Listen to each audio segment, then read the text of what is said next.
नमस्कार साथियों, आप देखना शुरू कर चुके हैं एनडी न्यूज़ और आज किस्सों की सीरीज में खास किस्से तोशाम विधानसभा के और इतिहास के बारे में आपको बताएंगे।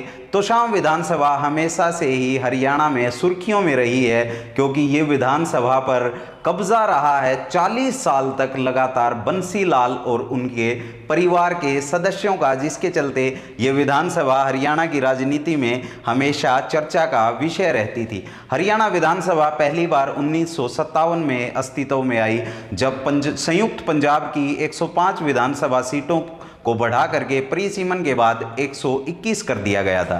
पहला चुनाव यहाँ पर आम चुनाव की तरह ही रहा, ज़्यादा कोई मशक्क़त यहाँ पर नहीं हुई। यहाँ से चुनाव लड़ रहे थे चंद्रभान को इस चुनाव में 13,855 वोट मिले। वहीं उनके विरोधी अमीर सिंह को 7395 वोट मिले जो कांग्रेस पार्टी की टिकट पर चुनाव लड़ रहे थे, और निर्दलीय चंद्रभान ये चुनाव 6460 वोटों से जीत गए। हालांकि बाद में उन्होंने कांग्रेस पार्टी ज्वाइन कर ली। उसके बाद ये विधानसभा चर्चा में जब आई, जब यहाँ से पहली बार सामान्य सीट होने के बाद भी दलित समुदाय से आने वाले जगन्नाथ ने पर्चा भर दिया।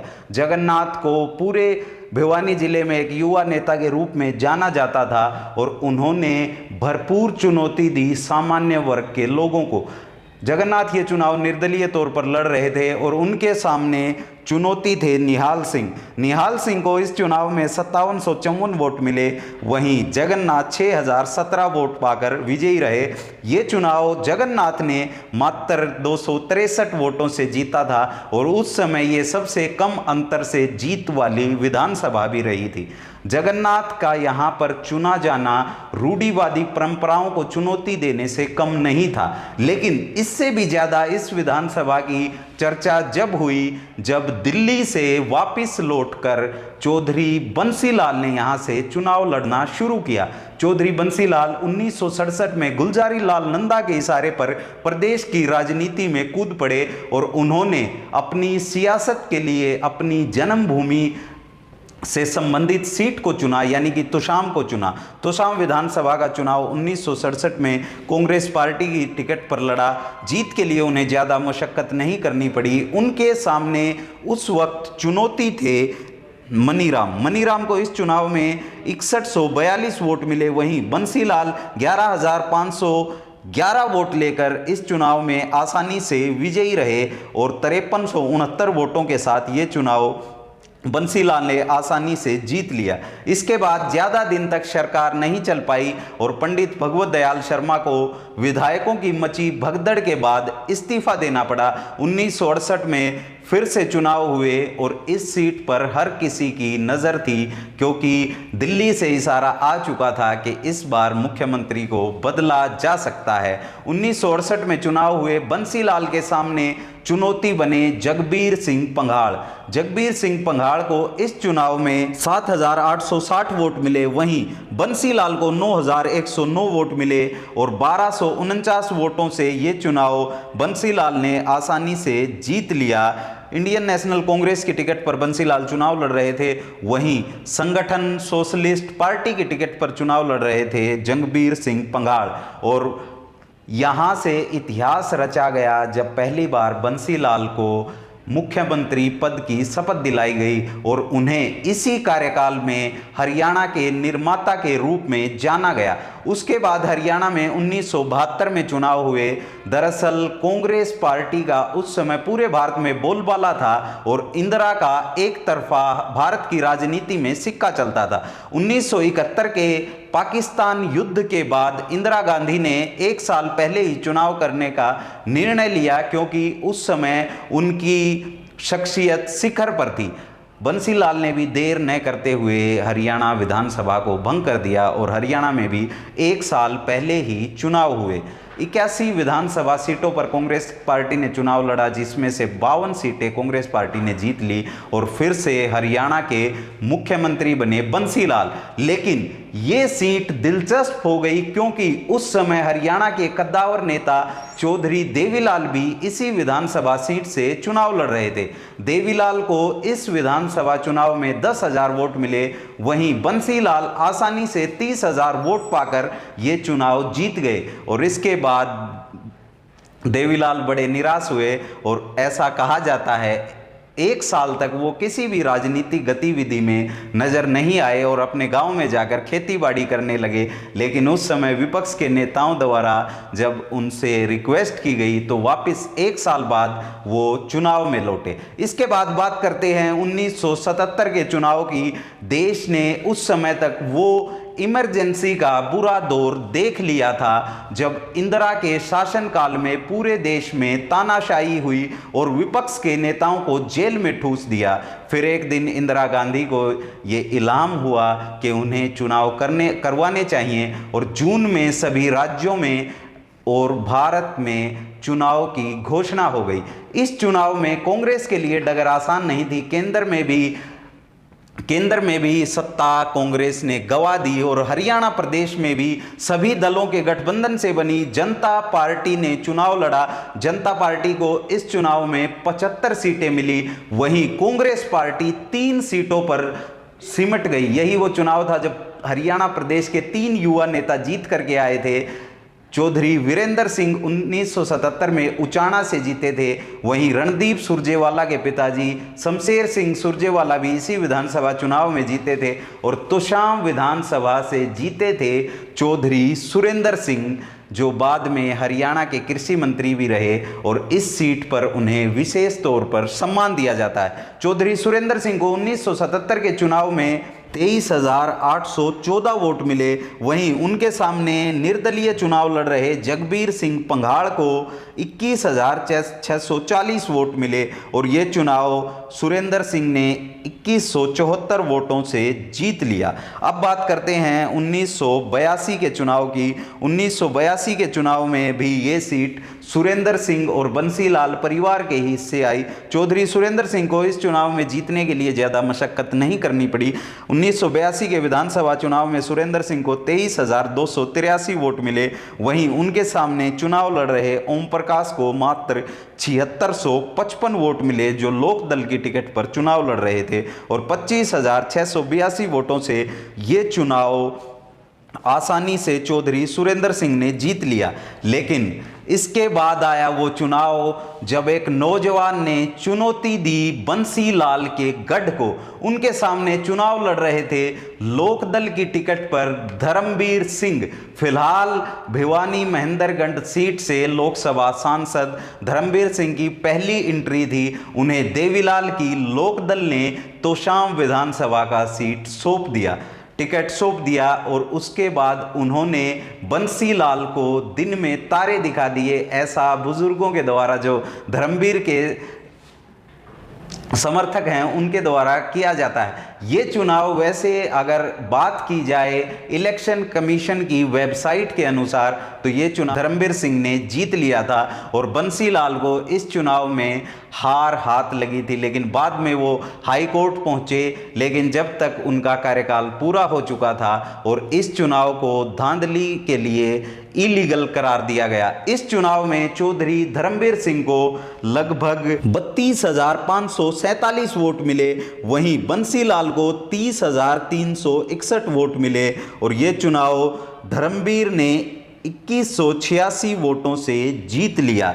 बड़ी ही हिंसा इस चुनाव में हुई थी। अलग अलग किस्से, धर्मवीर पक्ष के लोग कुछ कहते हैं और बंसीलाल पक्ष के लोग कुछ कहते हैं। लेकिन उस युवा ने इस चुनाव के बाद ये जता दिया था कि इस सीट पर बंसीलाल को चुनौती देने वाला कोई पैदा हो चुका है। इसके बाद बात करते हैं, फिर से बंसीलाल इस सीट से चुन करके आए और उनके सामने फिर से चुनाव लड़ा धर्मवीर सिंह ने। धर्मवीर सिंह ने ये चुनाव कांग्रेस की टिकट पर लड़ा, वहीं बंसीलाल ने ये चुनाव अपनी बनाई पार्टी हरियाणा विकास पार्टी की टिकट पर लड़ा, जिसके बाद बंसीलाल को इस विधानसभा सीट पर 38,272 वोट मिले। वहीं धर्मवीर सिंह को 25,507 वोट मिले और 12,765 वोटों से ये चुनाव बंसीलाल ने आसानी से जीत लिया।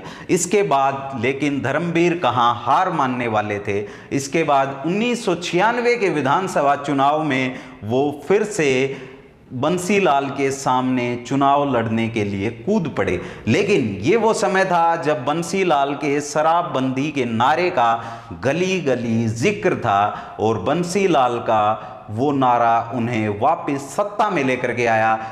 तोशाम विधानसभा से बंसीलाल ने चुनाव लड़ा हरियाणा विकास पार्टी की टिकट पर और इस विधानसभा चुनाव में उन्हें 47,274 वोट मिले। वहीं उनके सामने चुनाव लड़ रहे धर्मवीर सिंह को 34,472 वोट मिले और 12,802 वोटों से ये चुनाव आसानी से बंसीलाल ने जीत लिया। उसके बाद बात करते हैं 2000 के चुनाव की।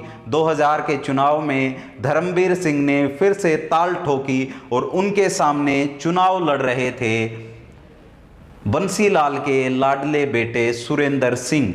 पहले घोषणा हुई कि यहाँ से खुद बंसीलाल चुनाव लड़ेंगे, लेकिन राजनीतिक मिजाज को देखते हुए उन्हें इस विधानसभा सीट को छोड़ना पड़ा। इस सीट को छोड़ करके वो भिवानी सीट पर लौटे। यहाँ से बाबू राम भजन अग्रवाल जो उनके करीबी थे, उनकी टिकट काट दी गई और खुद भिवानी विधान चुनाव लड़े और यहाँ से चुनाव जीते भी। लेकिन सुरेंद्र के लिए ये डगर आसान नहीं थी। चौधरी धर्मवीर सिंह ने उन्हें इस राजनीतिक लड़ाई में शिकस्त दे दी थी। धर्मवीर सिंह को इस चुनाव में 49,132 वोट मिले।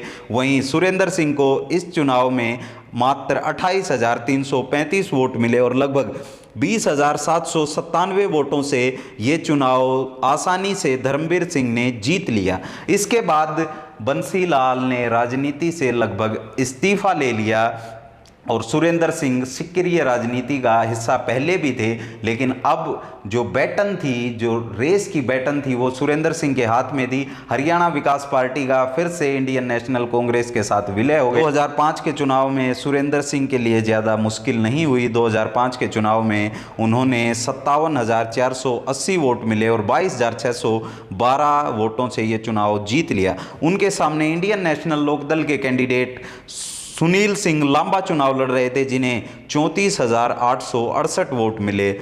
और इसके बाद एक हवाई दुर्घटना में चौधरी सुरेंद्र सिंह का निधन हो गया और इस सीट पर उनकी धर्मपत्नी चुनाव लड़ने के लिए लौटी। 2005 के बाद 2005 में ही फिर से बाई इलेक्शन हुआ और किसी पार्टी ने किरण चौधरी के सामने अपना कैंडिडेट खड़ा नहीं किया और उनके सामने कुछ निर्दलियों ने पर्चे भरे, किसान नेता मंगल सिंह खरेटा और तमाम लोगों ने, लेकिन ये चुनाव उन्होंने बेहद ही आसानी से जीत लिया। इस चुनाव में किरण चौधरी को 1,25,858 वोट मिले। वहीं उनके निकटतम प्रतिद्वंदी मंगल सिंह खरेटा को 338 वोट मिले।